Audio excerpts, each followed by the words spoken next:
He has us.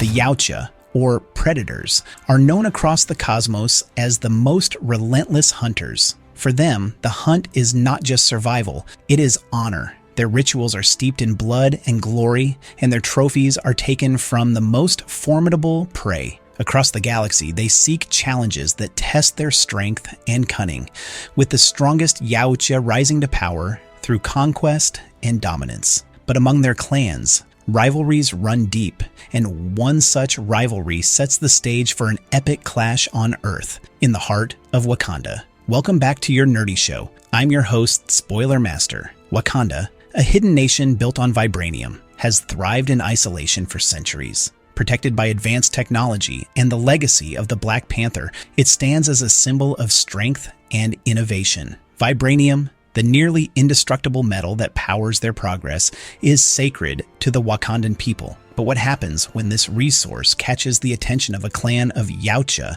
seeking to rewrite their destiny? This is the story of Predator vs. Black Panther, a 4-issue saga where the galaxy's deadliest hunters invade Wakanda, and King T'Challa rises to defend his people against an enemy unlike any he has faced before.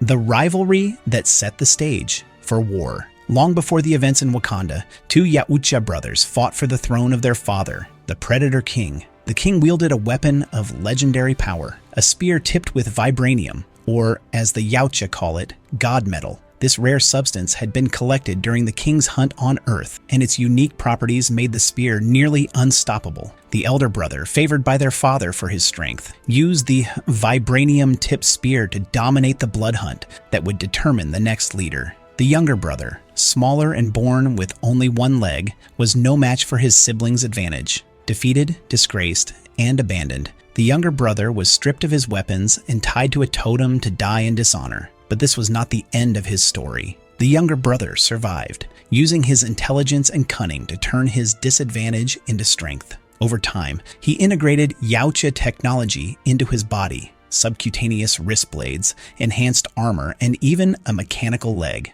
What he lacked in physical power, he made up for in innovation and an unrelenting thirst for revenge. Learning that the godmetal came from Earth, he vowed to claim it for himself. With his loyal followers, he set his sights on Wakanda, the source of vibranium, planning not just to seize the metal, but to forge his ultimate redemption. The invasion of Wakanda. For centuries, Wakanda's isolation protected it from outside threats. Its cloaking technology, developed after decades of studying extraterrestrial incursions, kept the nation hidden from the world. But the Yautja, masters of stealth, managed to hack Wakanda's defenses, bypassing the nation's impenetrable borders. The invasion began with deadly precision. Yautja warriors, cloaked in their advanced camouflage, ambushed Wakanda's perimeter guards, slaughtering them before the alarm could be raised. Their gruesome trophies, a hallmark of their hunts, were left as warnings of what was to come. T'Challa, the Black Panther and King of Wakanda, immediately recognized the danger. The vibranium-woven suit that made him a powerful protector also marked him as the Yautja's ultimate prize. To the scarred Yautja leader, defeating the Black Panther would be the greatest honor of all. But the Yautja weren't hunting for sport alone. Their ultimate goal was the Great Mound,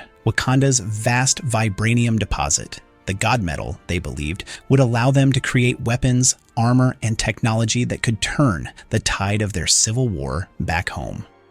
Wakanda fights back. The first wave of Wakandan defenders was led by General Okoye and the Dora Milaje, the king's elite guard. Their mastery of combat and vibranium weapons made them formidable opponents, but even they struggled against the Yautja's advanced technology. In a devastating battle, one of the Dora Milaje, Nala, was killed and her head taken as a trophy. The Wakandans quickly realized that their traditional tactics would not be enough. The Yautja's plasma cannons, cloaking devices, and sheer ruthlessness made them a nearly unstoppable force. However, T'Challa proved why he was Wakanda's greatest warrior. Facing one of the Yautja hunters in single combat, he managed to defeat and kill his opponent, earning the respect of the Yautja leader, who now saw him as a worthy challenge. But the battle came at a cost. T'Challa was struck by a plasma blast and left gravely wounded. As his body lay unconscious, his spirit was transported to the ancestral plane.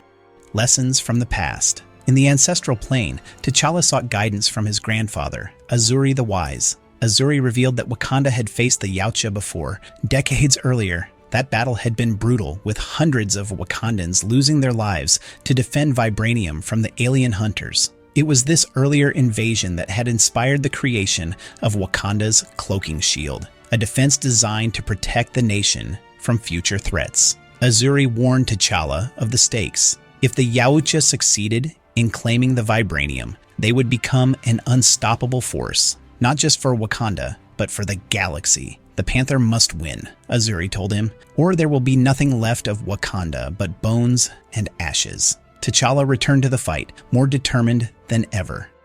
Shuri's breakthrough. While T'Challa led Wakanda's warriors, his sister Shuri worked to turn the tide through science. A genius inventor, Shuri analyzed the Yautja's weapons and cloaking technology, reverse engineering them to create tools that could counter the invaders. Shuri's efforts were bolstered by the arrival of Falcon, Captain America's trusted ally, who responded to a distress signal outside Wakanda's perimeter. Together, they launched an aerial assault against the Yautja forces, providing much-needed support to the ground troops. With her newfound understanding of Yautja technology, Shuri equipped Wakanda's forces with upgraded weapons and defenses. Her ingenuity gave the Wakandans a fighting chance as the Yautja intensified their assault.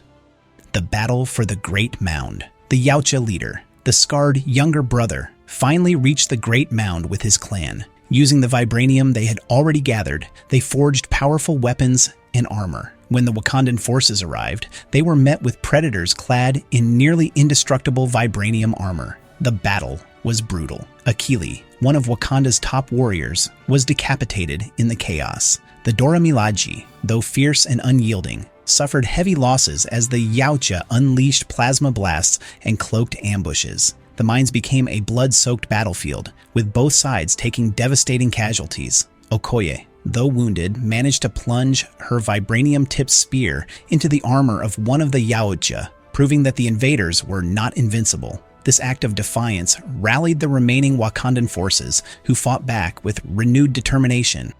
The final showdown. Deep within the mines, T'Challa confronted the Yautja leader in a climactic duel. Stripping off their armor, the two warriors fought bare-handed and spear to spear, honoring the traditions of both their peoples. The fight was evenly matched, with each strike reflecting their respective strengths and motivations. T'Challa managed to pin the Yautja, holding the Vibranium-tipped spear to his throat. He demanded the leader surrender and leave Wakanda in peace. But the Yautja, driven by his thirst for revenge and redemption, refused. He attacked T'Challa with his wrist blades, forcing the Black Panther to strike the final blow.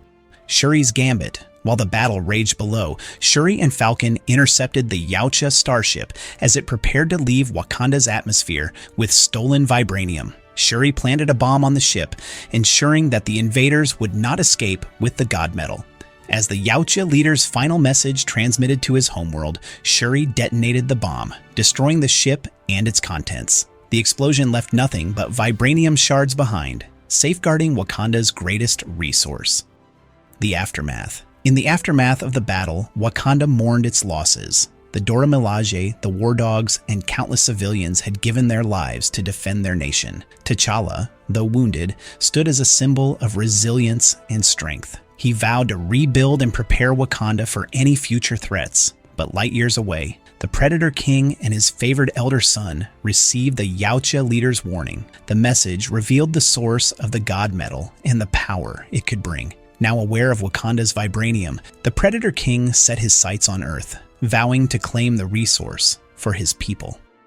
A new hunt begins. Though Wakanda had won this battle, the war was far from over. The Yautja would return, stronger and more determined than before. And as the galaxy's deadliest hunters prepared their next move, Wakanda readied itself for the fight of its life. The clash between Earth's greatest defenders and the universe's most dangerous predators was just beginning. The question remained, when the Yautja return, will Wakanda stand ready? Predator vs. Accursed Spider-Man, the next chapter. As Predator vs. Black Panther concludes, a new clash looms on the horizon. With Disney's acquisition of 20th Century Studios, beloved franchises like Predator and Alien have found a new home in Marvel Comics. These iconic sci-fi figures have already crossed paths with Marvel heroes in epic storylines like Predator vs. Wolverine and Alien vs. Avengers. Now, the Yautja are gearing up for their next major crossover, Predator vs. Spider-Man, set for release in 2025. So this was for today's folks. Thanks for watching. The Yautja's hunt isn't over, and with Predator vs. Spider-Man on the horizon, the stakes are only getting higher. Let us know your thoughts on Predator vs. Black Panther and who you think will survive the next hunt. Don't forget to like, subscribe, and stay tuned for more epic Marvel crossovers. See you next time.